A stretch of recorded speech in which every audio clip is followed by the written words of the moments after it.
Hello, everybody, and happy Monday. Welcome back to a fun-filled week of Acts. Chop, chop. And let me do the reminders. Whoops. The invites, I mean. Oh, yeah. Hope everybody had a nice weekend. It was an awesome weekend. Yes. Man, they go by fast, though. It did. They always do. Just about time you get them right, we have to go back to work. That's true. But the nice thing about Mondays now is we get to be back with you guys. Oh, yeah, that's So always that makes it really fun. Yes. So a couple shout-outs in the beginning. Shout out to Nick. Happy birthday. 18. That's a big one. That now, is big. His birthday was either yesterday or it's tomorrow. And the reason I say that is on our calendar we have tomorrow, but I saw on Facebook it was yesterday. So I don't know. So Nick, we love you, and you're going to get 2 birthdays. Yeah. Yesterday, today, and tomorrow. Oh, 3. 3. Yesterday, today, and tomorrow. But happy birthday. Happy birthday. And then also, Tommy put his house on the market, and it went live today. So prayers that it sells quick, and he can move. Exactly. So shout out, and good luck with all that. Yeah. All right, well, jumping into Acts 18. Acts 18. And if you, I'm sorry. Go ahead. I was going to say, if you guys didn't get a chance to look at it, Hi, Mom. No, I see Aunt Janet. Oh. And I have my glasses on. I think you're just so used to it being mom. Hi, Aunt Janet. Hi, Aunt Janet. Thanks for joining us. Yeah. But Rick put on the Facebook page really cool information about the city of Corinth, and then also some maps and building structures. And I think that's always cool because it really makes it feel more real that way, like it's a real place and things happen that were real. It's amazing, too, the stuff at that time, like the buildings and things are still around. I know. They really know how to build stuff. Yeah. Yeah, it used to last. Yeah. So, okay. That's funny. Yeah. All right. Well, in Acts 18, I had a note on number 1. There's Mom. Hi, Mom. Hi, Mom. And I just had on the first part, what'd I do? I sent a smiley face. Oh, on the first part, that he left, Paul left Athens to go to Corinth. And my note on that is just that Corinth is a really big hub. Like it's the main metropolis of this area. Sorry. And it's, people come in and out, and it's just a mixture of people. And, we learn also that it's kind of a really bad place because of all the mixture. I would almost compare it to a Sodom and Gomorrah. I don't know if it's as bad as that or worse as that, but it's kind of a bad place. Yeah, something like that. Yeah. It's interesting. It was like a sea trade port, too. Yes. Because the piece of land there that separated Corinth and the next place down was only 5 miles wide. Oh. So they would take their boats through that place, and then they would carry them over land 5 miles, or their cargo 5 miles, and then they put it on a different ship instead of going all the way around the. That's neat. thing. So it was a cut through, so everybody went through there, Yeah, which probably explains a lot of what happens. Yeah, it does. Yeah. Interesting. Cool. Yeah. So, verse number 2, the comment on there was, or comment, it says that Paul met Priscilla. I think the names are funny, Aquila and Priscilla. And anyway, this is the time that Claudius Caesar had commanded all the Jews to leave Rome. And it was interesting. I looked this up, and there's actually extra biblical, like outside of Bible stuff, that shows this actually happened. And there were some historical Jews, Jewish historians, Roman historians. Sorry. Anyway, and this guy's name is Suetonius, and he lived in 69 A.D. And anyway, he actually has a note in there about this. It says the Jews, since the Jews constantly made disturbances at the instigation of Chrestus, he, the Emperor Claudius, expelled them from Rome. And Chrestus is another way of spelling Christ. I heard that too. That's cool. Yeah. But what I think is so neat about that, more than anything else, is that we see evidences for what's going on. Luke is constantly putting political figures or people with authority in his descriptions. We can go back and look, and we find these people in there. Which also proves how strong and how real the Bible is. It does, yeah. It's not just a made-up story. There's everything going on in there, and it gives us a timeline. Yeah, that's true. When you look when these emperors were alive, you get an idea where Paul was when he was there, about the time. I mean, You know what else is kind of interesting? That even somebody besides the Christians are God even too in that sense, because the Jews kept making all this trouble and they would have to get spankings. Well, here the the Greek and the Roman guys they're tired of the Jews too, because the Jews are just being a bunch of babies. Yeah. So it's kind of interesting that even the outsiders are thinking, "Gosh, what a bunch of jerks." Yeah. That's cool. Okay. Well, neat. Thanks for that. That's cool. So that was cool. I had a note on 6. I thought it was interesting that Paul is kind of like, fine, because he's trying to talk to the Jews, and he's like, fine, then this is on you guys. I can't take responsibility for this anymore. It's on you. I've had it, kind of sense.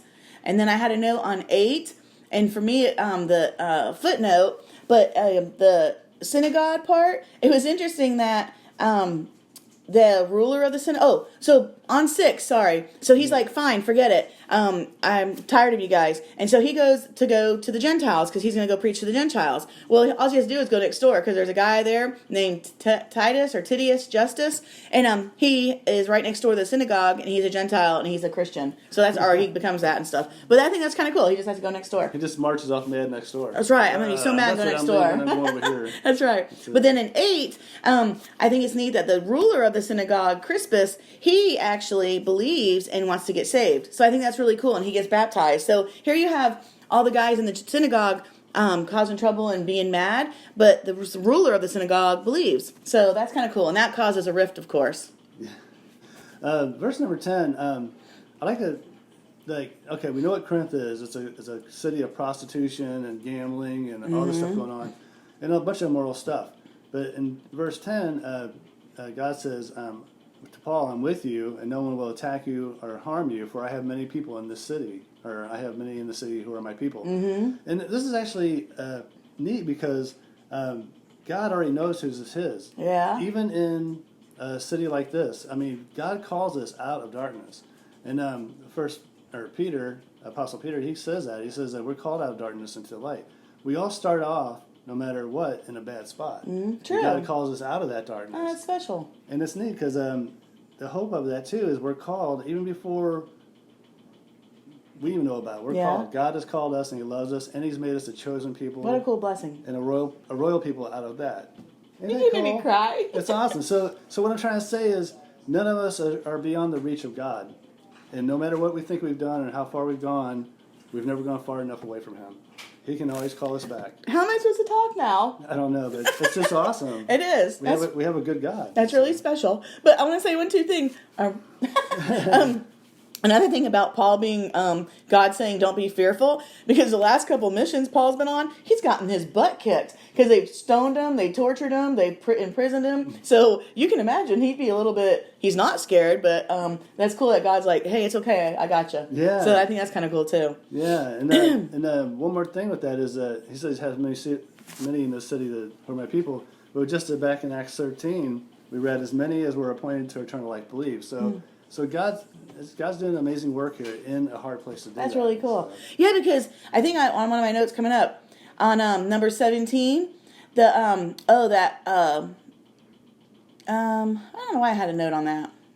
I'll forget that one.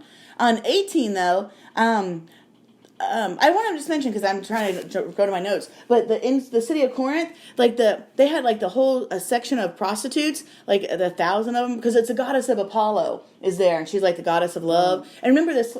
I think it's Aphrodite. Aphrodite. Thanks. Yeah, I have one of those. But anyways, 1,000 prostitutes come out every night and do their prostituting thing. So this city's really bad. So that's what they're in. So that's kind of interesting. They have temple prostitutes. So. Let's see. I did have, on 18, Paul cut his hair. And it was cool because he did it to thank God for protecting him during that time. So I think that's kind of neat. I didn't know that. Well, because that's what I think the footnote said. Now you make me second guess myself. No, but it was neat because sometimes the guys grow their hair as a vow to God. But in this case, it was a cutting your hair and shaving your head bald to thank God for the blessings. Isn't that cool? That's interesting. I didn't know that. Thanks. That's really neat. I had 19 marked. I don't know why, because it has the city of Ephesus. And the only thing I want to say about that is Aquila. Is that what he's saying? Aquila and Priscilla. Those names were so funny. Anyway, they ended up making a home church there at Ephesus, and that's where their church kind of started right there. That is really cool. And they're really good, close friends with Paul. They are. Yeah, Paul, he didn't have any real close friends. So that's pretty good. It is. But there's more about that because once we get into the book of Ephesians later, it really gets into neat stuff. So. That's cool. And then I had a note on 24.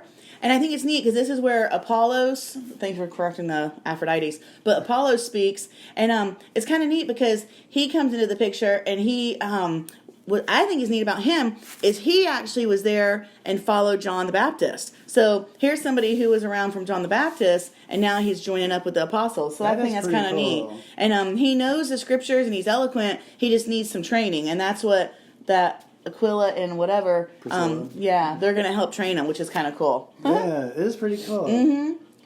And let's see, I'm not sure why I marked that. Oh, I know what it was. Let's see, and I like how Paul, when he goes back through the towns, he's encouraging. He constantly goes back through the towns he's been in. He rebuilds them, and bringing them encouragement. So it's pretty neat. That's kind of cool, and that's what church is about. That's true. The church isn't for the unbeliever. The church is for believers to get rebuilt up each and every week. Because look at all the stuff we have to go through every week. Well, we need a place of our own to get built back up again. That's pretty cool. Church is pretty and cool. Go out and save others, hopefully, or whatever. Yeah. Be used. And then I had the last verse on 28. I think it's cool that he was showing the scriptures that. I think it's cool because a lot of Jews and even some other religions believe that, or don't believe that Jesus isn't Christ, or that Christ isn't Jesus, and that he's not the Messiah. He's just like a prophet or something. But I think it's cool because Apollos is refuting the Jews and talking to them, showing them scriptures that Jesus is Christ. And so I think it's neat he's able to prove that in Scripture. That is so I think cool. that's cool. Yeah, that's awesome. And then I heard today R.C. Sproul and John MacArthur. And if you guys ever want those apps or something, let us know and we'll show you how to get on there. I think we did put it on the Facebook page, but anyways, it's really cool. But I also learned that Paul, while he's in Corinth, a lot of things happen in this place. But this is where he writes the letters, the letters to Corinthians, Thessalonians. But the main one was Romans. He wrote Romans while he was here, and it's neat because when we finally get into Romans, some of the language that he's speaking about, are the things that are going on, is based on where he's at now. So I think that's kind of cool that he writes the letter to the Romans here in Corinth, where this, all this other stuff's going on. That's kind of neat. That is cool. Yeah. I like that. It's good information. All right, guys. Well, happy Monday. We love you. Yep. And look at the maps on there. Follow along the maps when you're reading along. It makes it really neat. And like the pictures and stuff is just to make it more lively. So. Yes. And Aunt Janet, let us know what new recipe you're going to make now that you got us hooked on your Facebook pages. She's got some good ones. I know it. Okay. Yeah. Bye, you guys. Love you. Bye.